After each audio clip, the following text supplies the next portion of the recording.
السلام علیکم ورحمۃ اللہ وبرکاتہ۔ آج کے خطبے کا عنوان ہے روزوں کے متعلق جدید مسائل۔ الحمدللہ والصلاۃ والسلام علی رسول اللہ، اما بعد۔ یقیناً تمام تعریفیں اللہ کے لیے ہیں جس نے اپنے رسول کو ہدایت دے کر تمام لوگوں کی جانب ارسال کیا۔ میں گواہی دیتا ہوں کہ اللہ کے سوا کوئی بھی معبود برحق نہیں، وہ یکتا ہے، اکیلا ہے، اس کا کوئی بھی شریک نہیں۔ اور میں یہ بھی گواہی دیتا ہوں کہ ہمارے نبی حضرت محمد رسول اللہ صلی اللہ علیہ وسلم اللہ تعالیٰ کے بندے اور اس کے آخری رسول ہیں۔ اللہ تعالیٰ آپ پر، آپ کی آل پر اور تمام صحابہ کرام پر ڈھیروں درود و سلامتی نازل فرمائے۔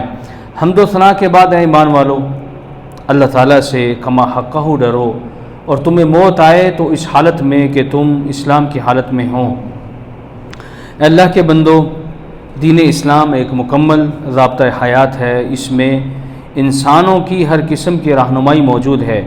یہی وجہ ہے کہ مسلمانوں کی زندگی دیگر قوموں کے مقابلے میں بہتر اور واضح ہے، بلکہ یوں کہا جائے کہ جب کسی مسلمان کو شعبہ حیات سے متعلق کوئی مسئلہ درپیش ہوتا ہے تو اس کا حل قرآن و حدیث میں مل جاتا ہے۔ آج زمانہ کافی ترقی کر گیا ہے۔ آج سے محض 50 سال پہلے بہت ساری چیزیں ناپید تھیں، مگر سائنس و ٹیکنالوجی کی ترقی نے انسانوں کو بے شمار دریافت سے متعارف کیا، زندگی کے مختلف شعبہ جات میں آسانیاں فراہم کی، علاج و معالجے کے نئے دروازے کھولے۔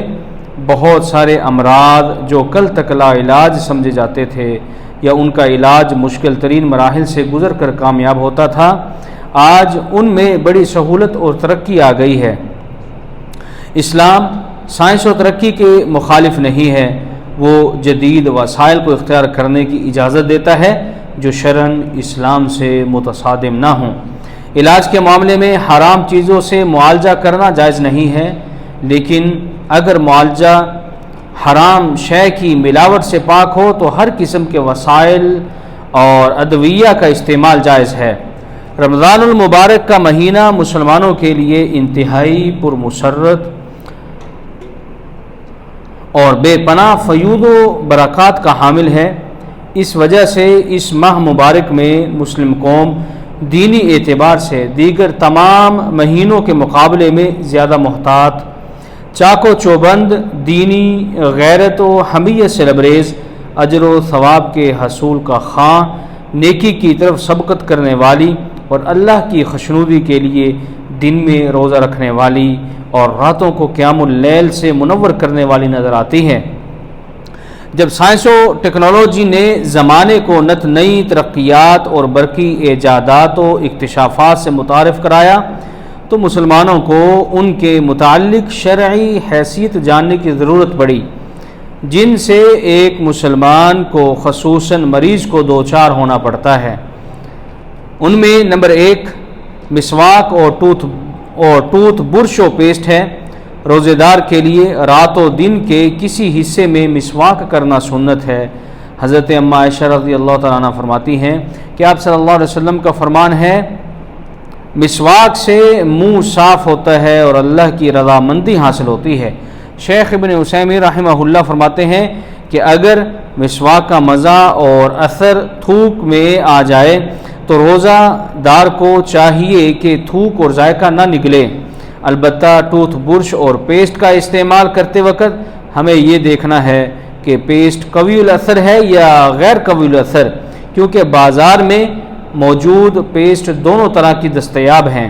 اگر پیسٹ قوی الاثر یعنی اس کا اثر معدے تک پہنچتا ہو تو ایسی پیسٹ استعمال نہ کی جائے، اور اگر پیسٹ کا اثر معدے تک نہ پہنچتا ہو، صرف حلق تک محدود رہتا ہو تو اس کے استعمال میں کوئی حرج نہیں۔ نمبر 2 قطرات کا استعمال۔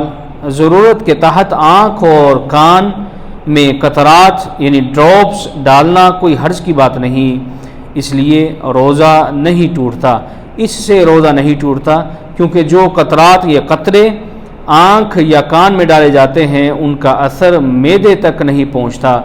اگر بالفرض یہ بات تسلیم کر بھی لی جائے کہ قطرے معدے میں حلول کرتے ہیں تو 2-3